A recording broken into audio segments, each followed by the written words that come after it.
Good evening, everybody, and welcome to Soulful Sundays. FB Live 4:30 every Sunday. So today is Guru Purnima, and a very happy Guru Purnima to each and every one of you, because there is a Guru in each one of us. And at some point of time, we have seeked for a Guru, and at some point of time, we have been a Guru to someone or other. So my heartfelt namaste to all of you and the Guru Tattva in each one of you. In the last couple of times that we spoke about three main tattvas. One was the Matru Tattva, which brings us tremendous love, care, compassion into our life.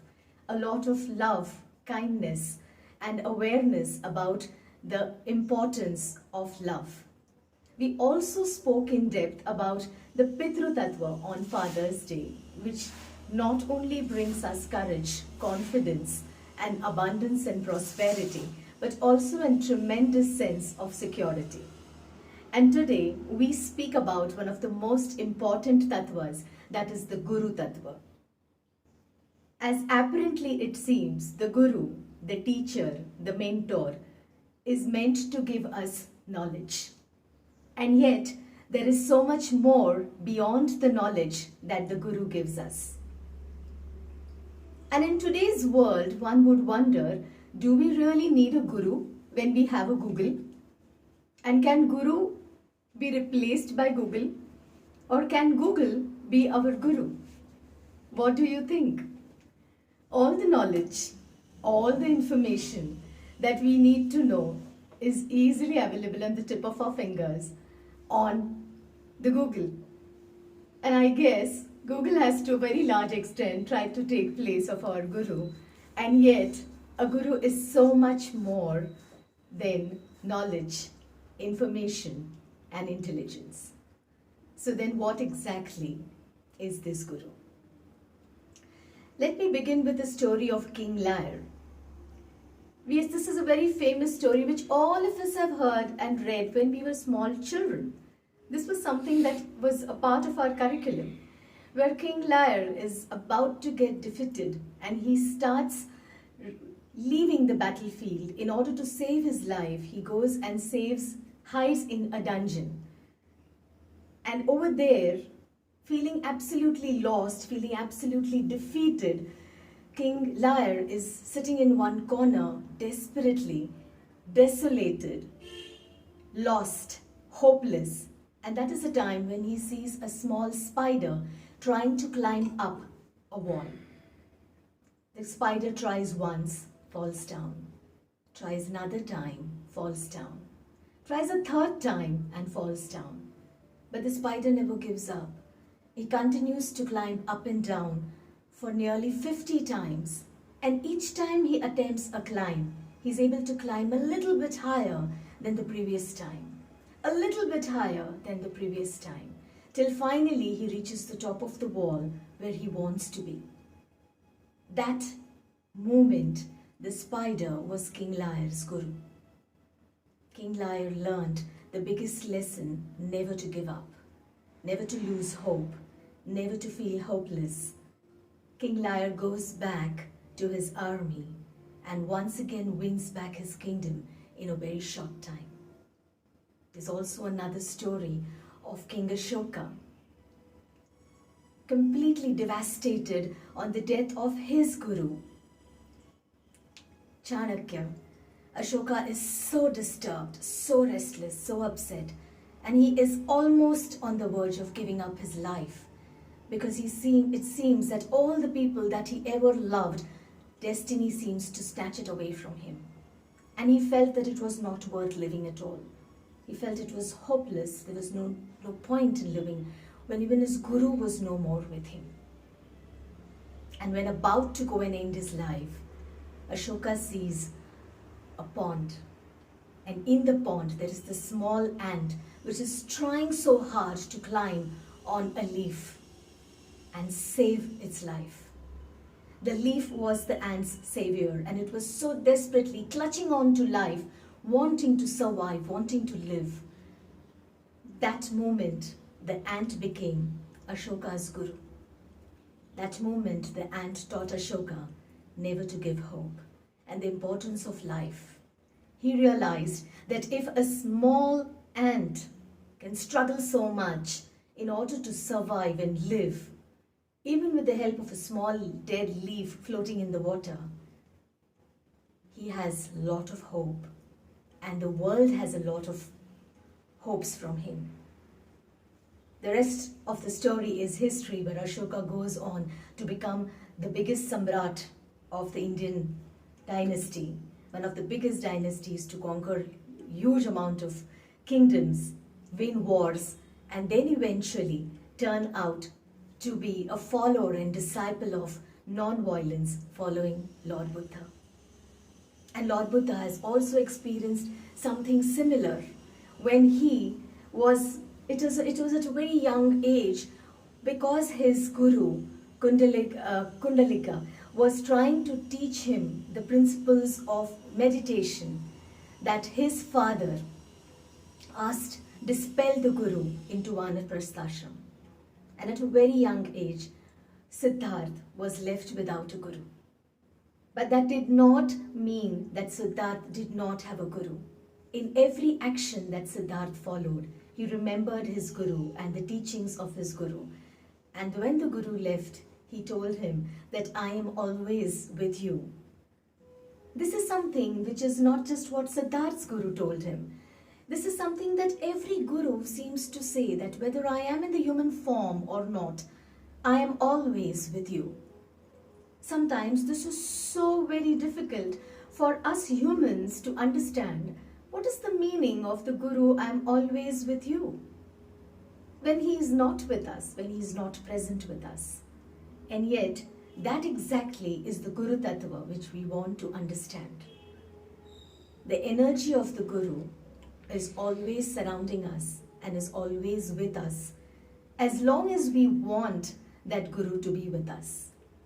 In form, if the guru is not there, that's okay. The guru ensures that we are supported and we are enlightened every moment of the time. And he would make sure that all kind of help is given to us through all different ways, which sometimes we may not understand, and yet we are supported in life. And so therefore, the Indian tradition and the Indian culture of having a guru and bowing down to the guru has always been one of the most important aspects. And in today's modern age, what I want to say is, because we've always seen that the modern generation, the modern world has become more scientific, and they are not human worshippers, and they find that very odd to worship another human being. For a very long time, I think I also belonged with the same, connected with the same mindset. Our family is a family of karma yogis, whether it is my father's family or whether it is my mother's family. We are not the family of Bhakti Yoga. We could rather be a family of Jnana Yoga, but definitely not Bhakti Yoga. So blindly following someone or blindly seeking someone has never been the way of life for any one of us. And so we've never had any person or an identity, a saint or a sage or a deity as our guru to whom we worshipped or we bowed down. And I think that had its own repercussions, good and bad, in our own life. Eventually, and yet I think that at different phases of our life, different people have risen up and have taken up the role of a guru. And I guess all of us know what the role of a guru is. Guru, as the word suggests, Gu means dark and Ru means dispelling the darkness. And that's exactly what a guru is meant to do. Take us away from the darkness to light. Bring the clarity that we need in our life.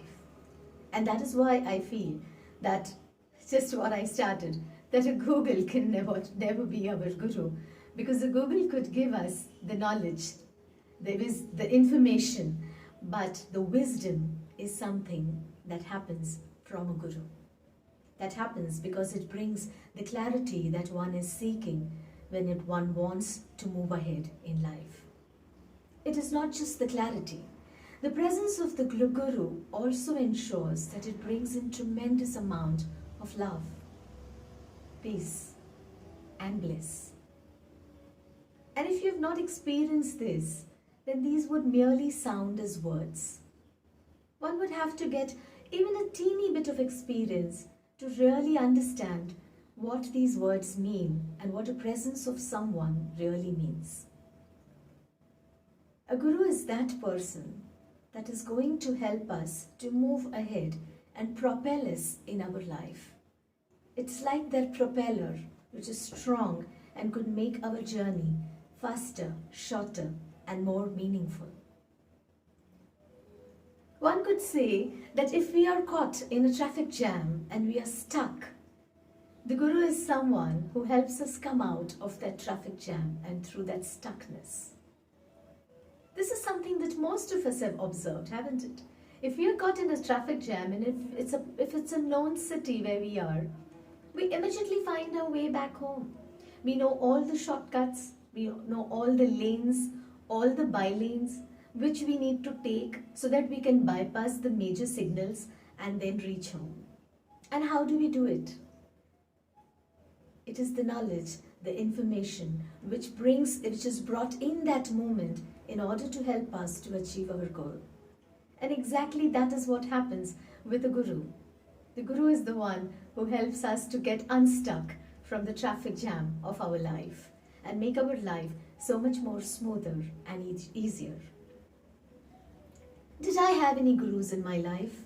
Yes, I did. In different times of my life, I have had different gurus. Sometimes I have been my own guru, which is called as Appo Deepo Bhava, which is something which one of my gurus taught us when we were growing up. When we came to homeopathy and when we passed homeopathy, I was such an ardent student of homeopathy and I really so much wanted to practice homeopathy. But when you step out of the protective walls of the college and you want to make a living out of your profession, there are basic questions of how to get patients, how to reach out to patients. How would patients know that I've suddenly opened a clinic over here? How would they know about it? If they come to me, how do I talk to them? How do I interact with them? Simple basic things. Where would I get my medicines from? Where would I get the pills? Where would I get the globules? How many days medicines should I be giving? How often should I call my patient back? When do I know this medicine has worked? When do I know this medicine has stopped working? How do I know that the medicine needs to be changed? And how do I know that this medicine is now still working and I need to just keep more patience and have more trust and faith in myself and the pathy that I've learned? I'm sure all of you who are listening to me now would relate to that these are questions which somehow are not taught to us in our curriculum. These are not theoretical questions. These are practical questions that each one of us comes through when we are new beginners in no matter whatever profession we are. And it was at that point of time that one of our very dedicated and selfless professor, Dr. Pradeep Sethia, rose up as one of my biggest gurus and mentors, whom I even worship today. The way he beautifully hand-holded not just me, but all the group of students who had decided to choose him as our mentor is still amazing, and he continues to mentor us even now. He continues to shine upon us even now, and not just us, his entire community of students. And the only thing that he brings to our life is light, is clarity, is understanding and depth to what we practice and what we do. And each field that we go into, there is always someone who rises up and who comes as a mentor for us. But there's something more that I have noticed, that you have to seek a guru. The Guru Tattva is always around us. We are surrounded by the Guru Tattva. The Guru Tattva is an integral part of our life, of our energy force. But yet, one needs to seek a Guru and one needs to ask the help of a Guru. And the moment one comes to the state of wanting to surrender, wanting to have a presence of some knowledgeable person in the life, the Guru will appear. And in fact, the Guru will seek you even if you don't go seeking. The only thing that is needed is a shift in our energy, is a shift to understand that I am ready to surrender to a Guru. Because the I, the ego, is something that is so big. The I, the ego, is something that does not allow the human mind and the human body to any time accept somebody else's supremacies. Our ego always comes in between, and it is only when we are able to surrender that I, my, me, mine is when the Guru is going to finally come to our rescue and finally come to shine the light that is needed.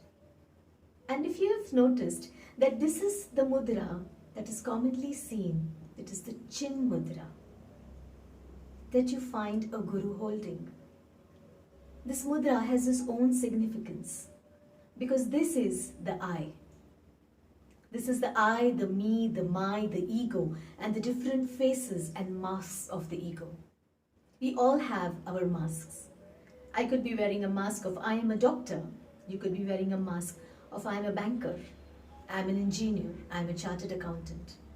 Sometimes we dissociate and we get so attached to our own roles and our titles that it is that I am my bank account. I am my wealth. I am my career. I am my job. I am the role that I play.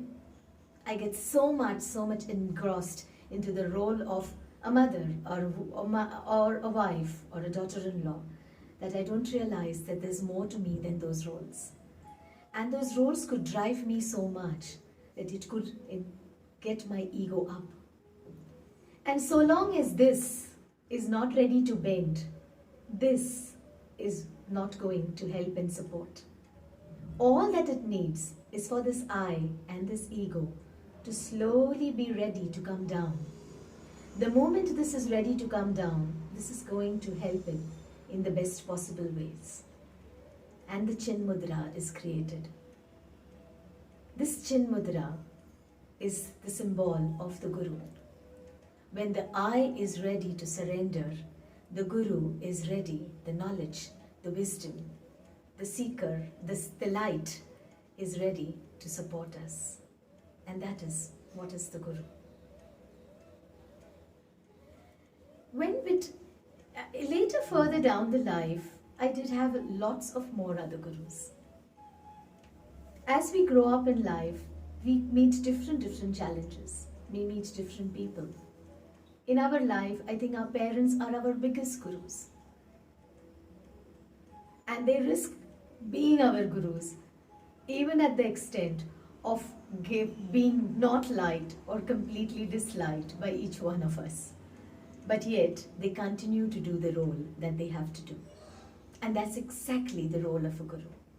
The Guru could actually slap us, metaphorically. The Guru could actually strip us naked, metaphorically. The Guru could actually make us bend double.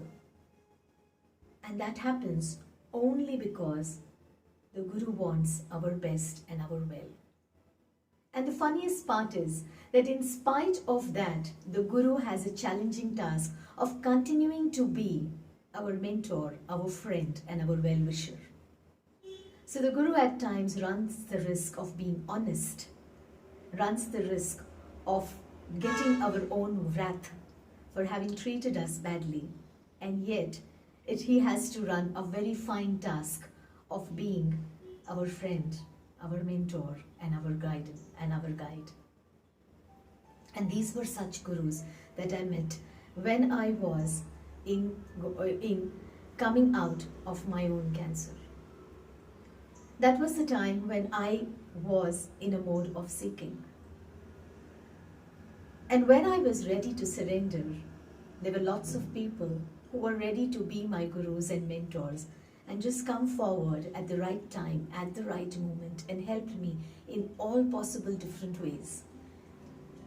When I did my Vipassana, Goenka ji and his entire principles of Vipassana were my guru.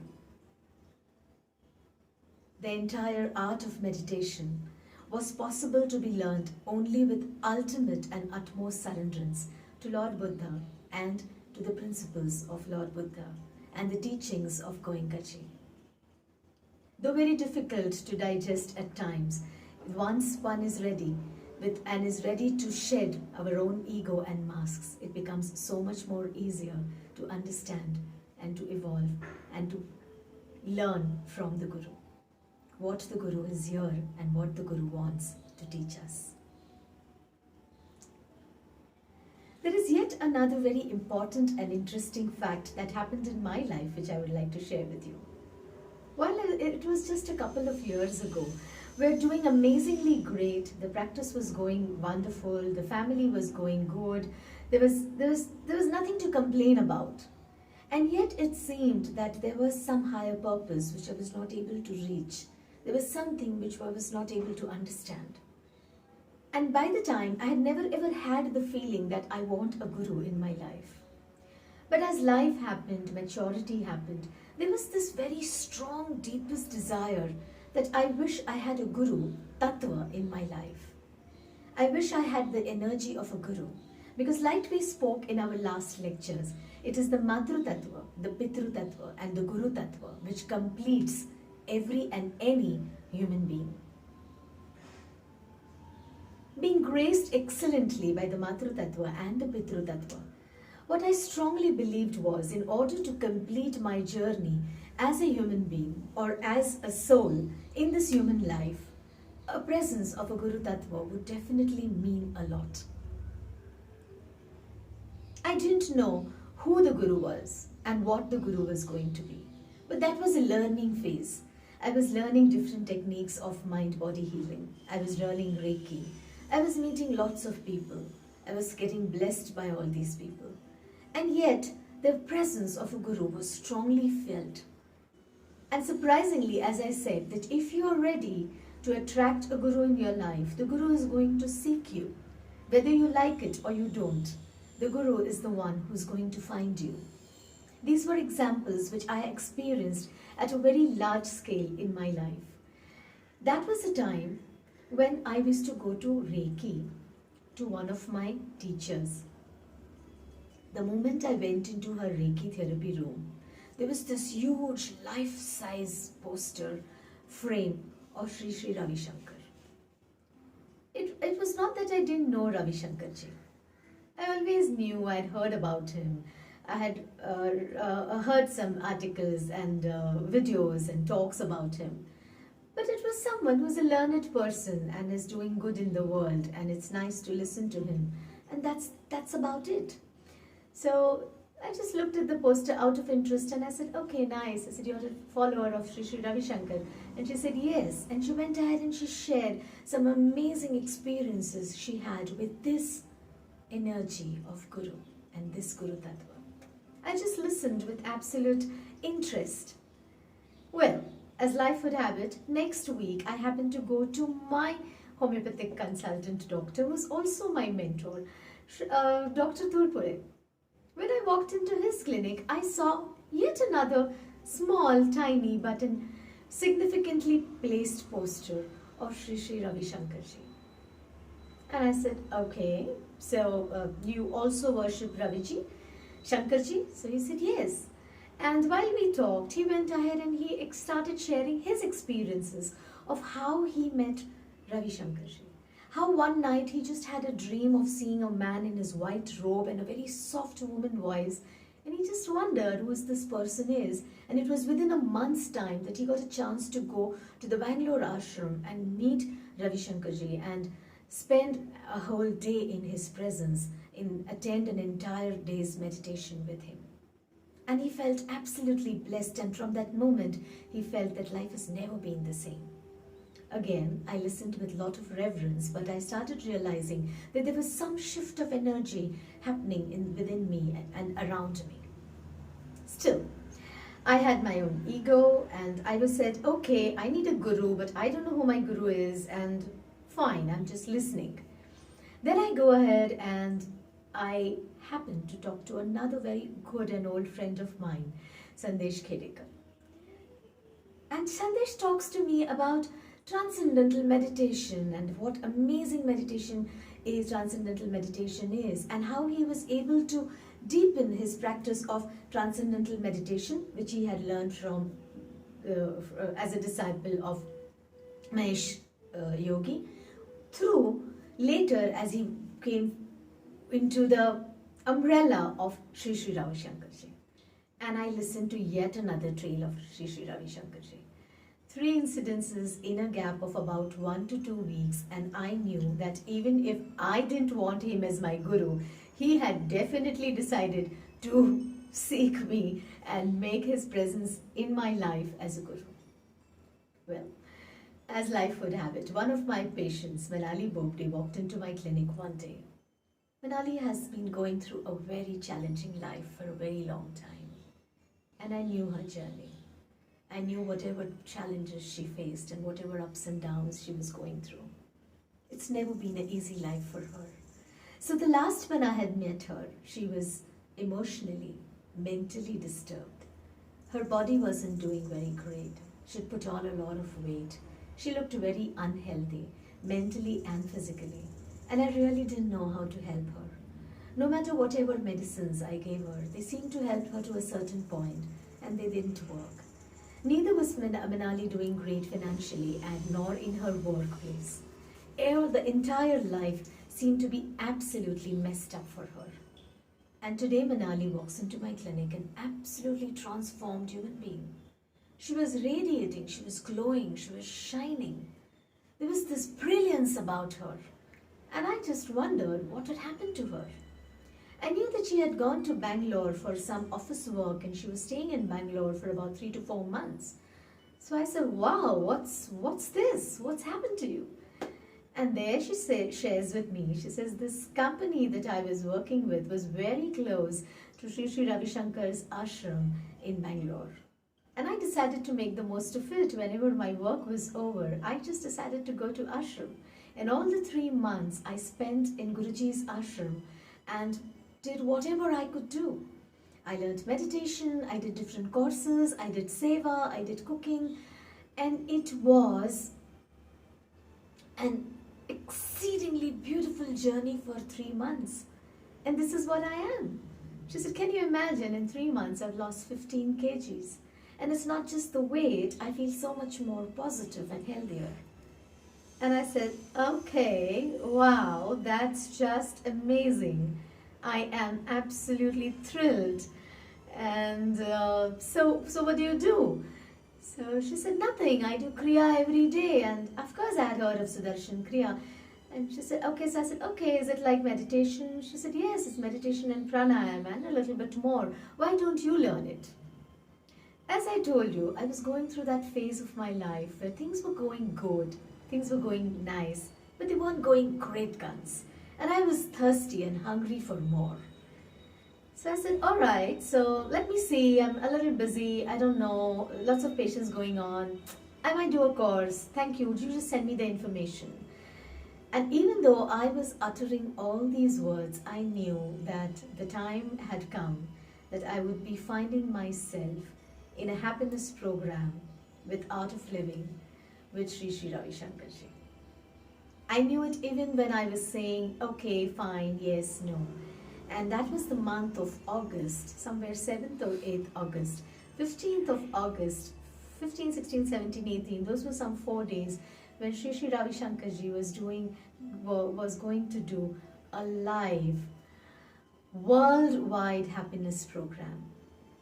And that was the first time that I came face to face with Gurudev.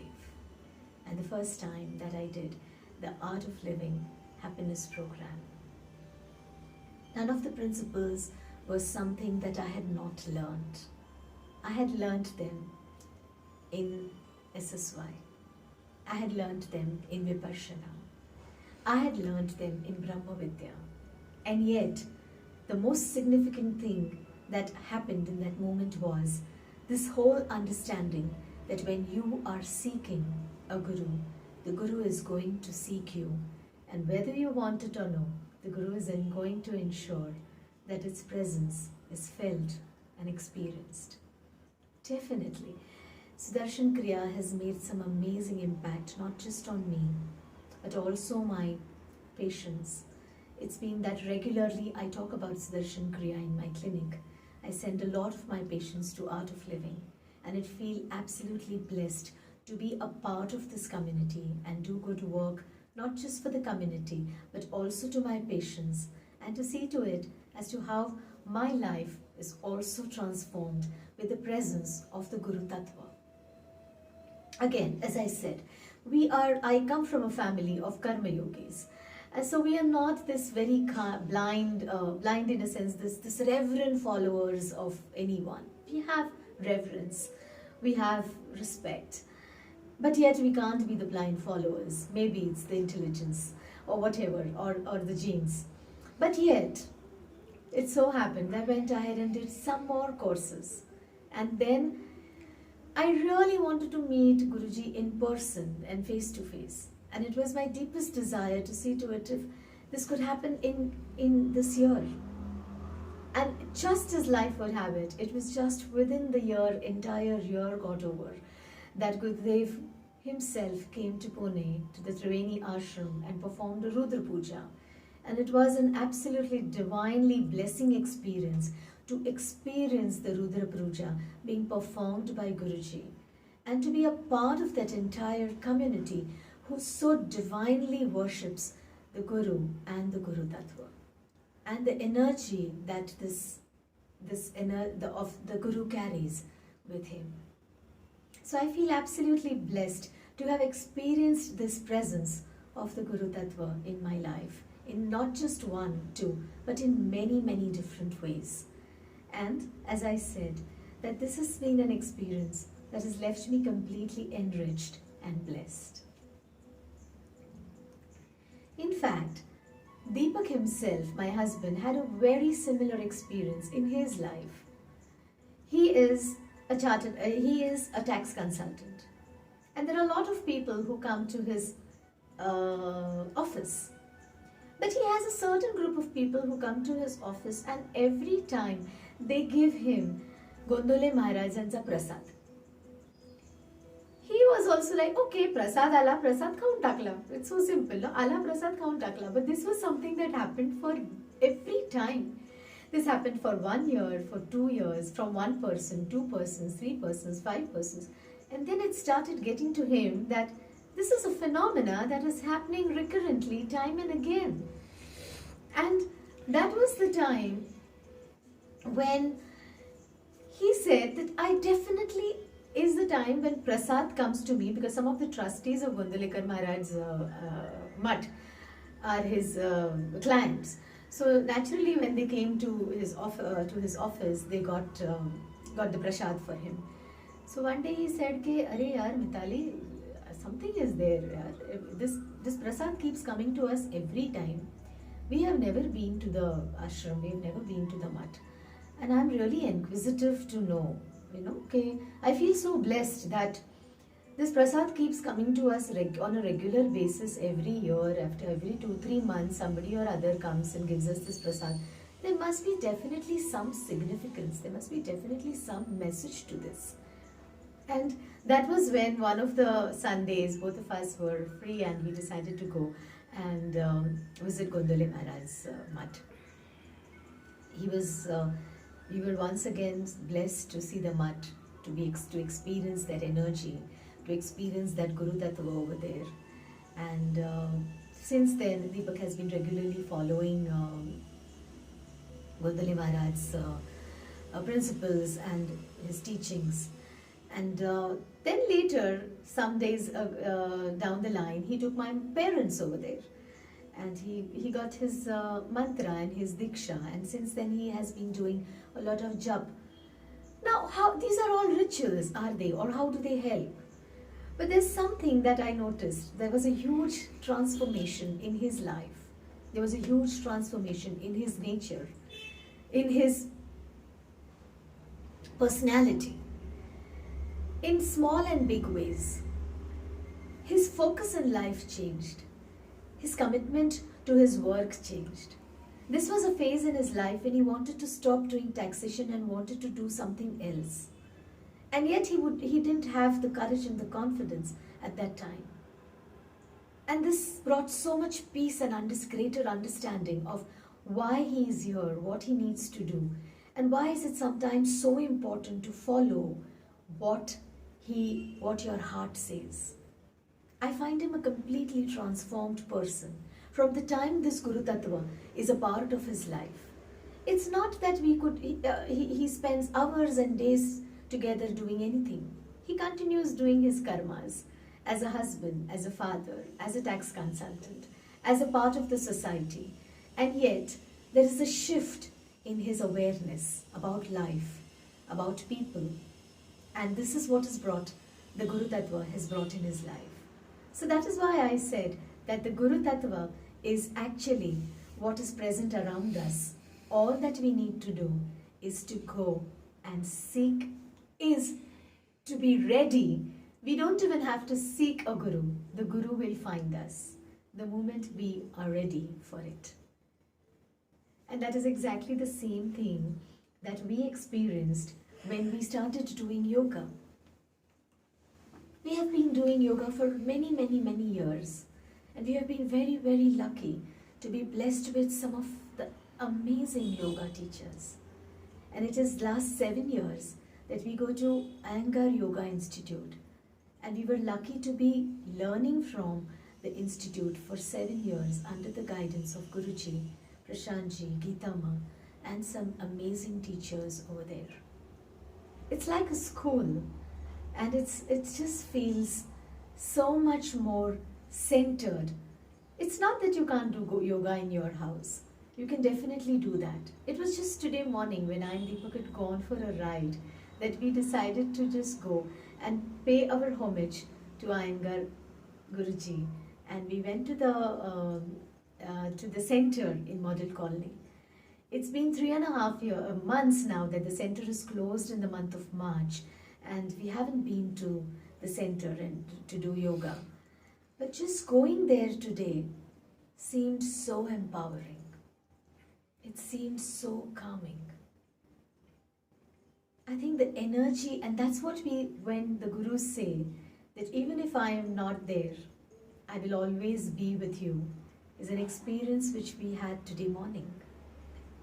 We just experienced just stepping inside the center and just standing for 2 minutes in front of Guruji's statue with folded hands and absolute reverence. There was this stripping off of your ego and this blissful peace that you experience. The experience of feeling absolutely blessed. And it can only come when deep within we are ready for it. Because the energy is always out there to bless us. Even if we ask or we don't ask. It is there and it is always blessing us. But our asking, our readiness makes it even more meaningful and makes our journey even more meaningful. I will not really go into a lot of details because most of us know about the significance of Guru Purnima. And yet, Guru Purnima is the day when Lord Shiva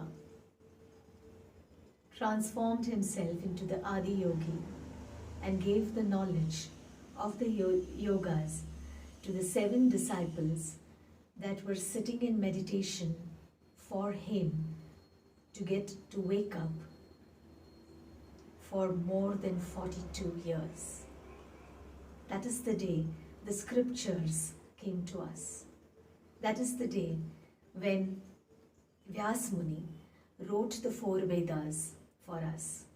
That is the day that knowledge, wisdom was officially handed over by the gods, by the deities, by the divine to us.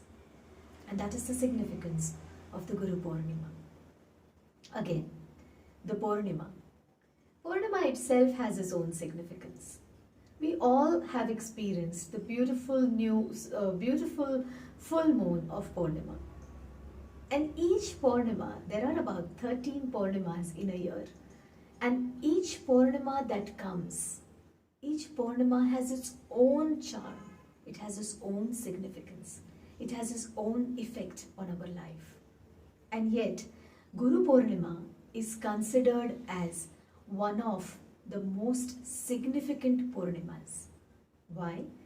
It is the time when the moon shines the brightest. Why? Because this is the Pournima that comes after the summer solstice. This is the time when the sun was at its highest. The sun was at its maximum glow in the northern hemisphere.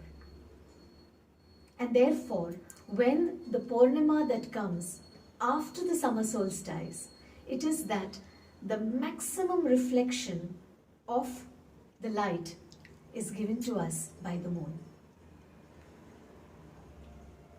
The moon tends to affect our life. The moon tends to affect the entire humanity and even our planet. The moon not just affects the tides, but it also affects us. The earth is made up of 70% of water and 30% of land. And so is our body. Our body is also made up of 70% of water and 30% of land. That is the solid part. So just as the moon affects the tides, the moon also affects us, our moods, our thoughts, our feelings, and our body chemistry. And that is why a Pournima becomes a very significant moment of day of our life. This is a time when our body is at its most vulnerable. If this is a time when the body is in its most receiving, absorbing state. So that is why it is said that the Pournima should always be tapped into. The Pournima, one should make the best of the Pournima. Because that is a time when your body is ready to take in whatever we want and we need.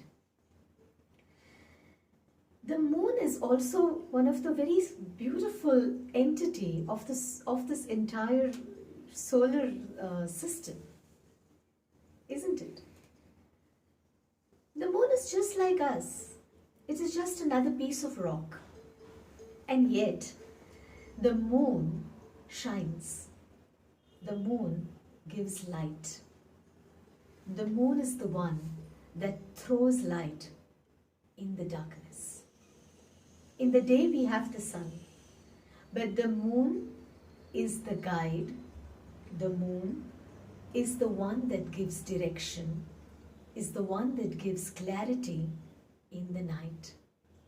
We may not find the significance of moon in our life, but ask a sailor, ask a captain who is on the ship out in the ocean, what does the moon mean to them? How the light of the moon transforms their journey. How it brings more understanding to their sailing. And yet, just see what this whole significance is. Here we have the sun. Here we have the earth. And the moon, during the Pournima, has brought itself in between the earth and the sun and has aligned itself so beautifully between the earth and the sun that it reflects maximum light from the sun onto the earth and gives all the light that the earth needs. The moon is nothing, as I said, but just a rock, and yet it is shining and it has become a dispeller of light. It is the one that gives the clarity in the dark. In this phenomena, the moon becomes our guru, isn't it? And yet, what has the moon done? It has only aligned itself. The light is already there. The divine is already present. All that we need to do is be the moon and align itself in a significant position, just like the moon aligns itself between the earth and the sun.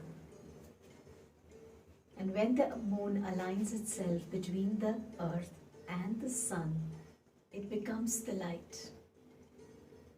It takes the light from the sun. And it is the one who receives the light first. The light doesn't come to us first. The light goes to the moon first. It transforms the light. It permeates the moon. It transforms the moon. It's not a superficial phenomena. It's not an external phenomena. And it is through the moon that the light is now given to the earth. And it is exactly the same in our life also.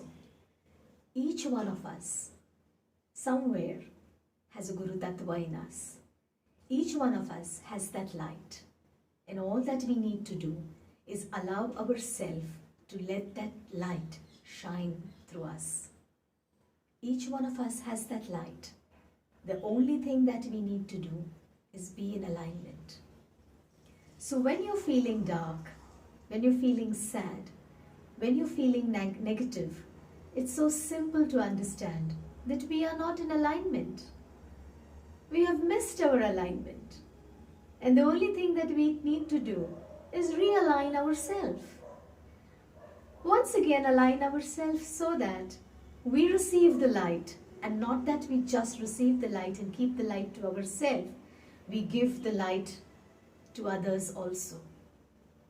We allow our light to shine on others. We use our light to give knowledge, wisdom, clarity, love, peace and support to the others. And that is what is the ultimate Karma Yoga. We all are here to do our karmas. Nobody can miss our karmas.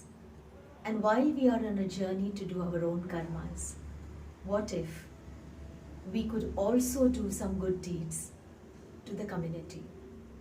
What if we could also allow our light to shine? Taking it from the divine, being the divine ourselves, and letting it shine across.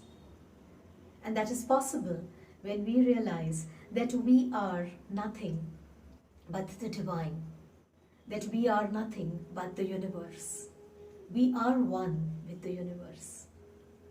And that oneness, that understanding of divinity, once it comes, it just becomes so easy to align ourselves and to be our own light and to give the light to others. And that is what I mean by Guru Tattva.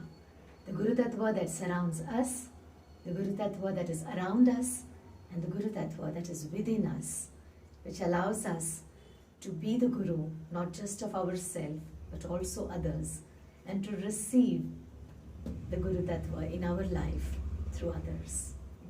So today, as we end, let us go into a short meditation where we pay our homage to all our Gurus. I'm sure each one of you is blessed with a Guru in your own life. And each one of you would like to take a moment of expressing your gratitude, your reverence, your homage to the Gurus of your life. So, we will end today's session with a very short meditation supported by a short Guru Mantra. And while we do that, I would like all of you to close your eyes, join me in meditation, and as you do that, allow your heart to really flow out with absolute reverence and gratitude to all the Gurus in your life who have blessed you and who will continue to bless you, and even the Guru Tattva within yourself, which has guided you from time to time. Alright, so everyone, let's just close our eyes, take up a nice comfortable position, roll back your shoulders, close your eyes, gently breathe in and breathe out.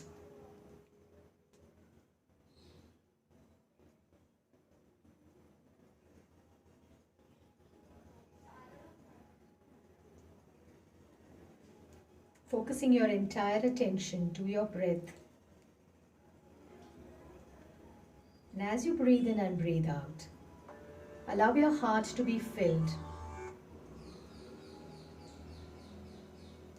with immense gratitude to the Gurus who have blessed you.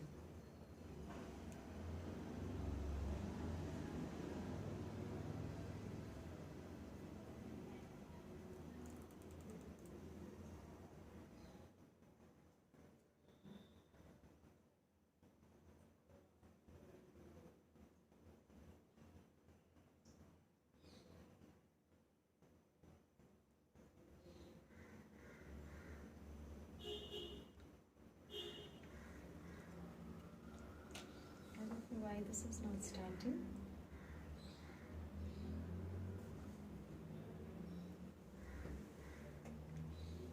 Gently breathe in and breathe out.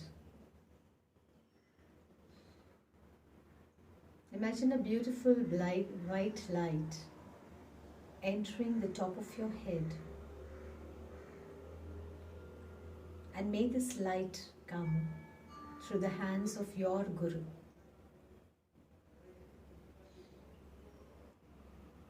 And as this light showers upon you, let the light enter each and every cell of your being. Not just your body, but also your mind and your consciousness.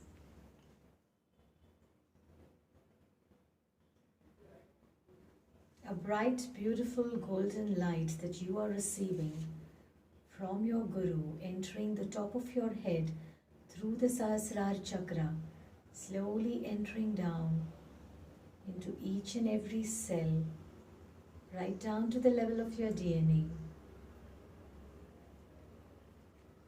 Nurturing, nourishing, rejuvenating your body and also your mind.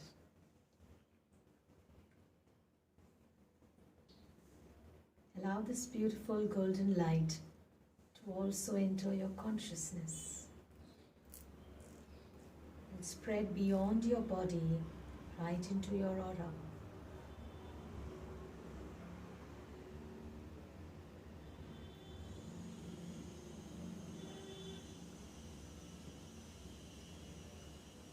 And every time you breathe in, receive the blessings of your Gurus.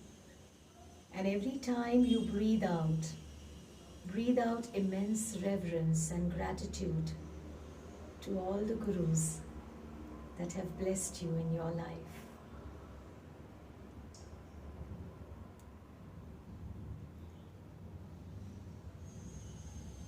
Ash, you can play that.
Those who wish to stay in the meditation can continue staying in the meditation with your eyes closed, slowly breathing in and breathing out.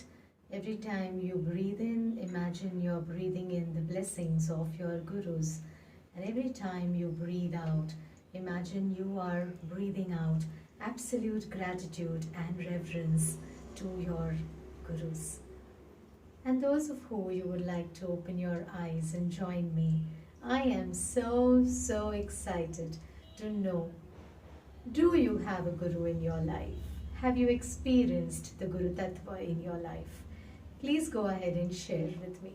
I would love to know, what has a guru done for you? How has a guru transformed your life? When did you find a guru in your life? Go ahead and please share in the comments. I would really love to know.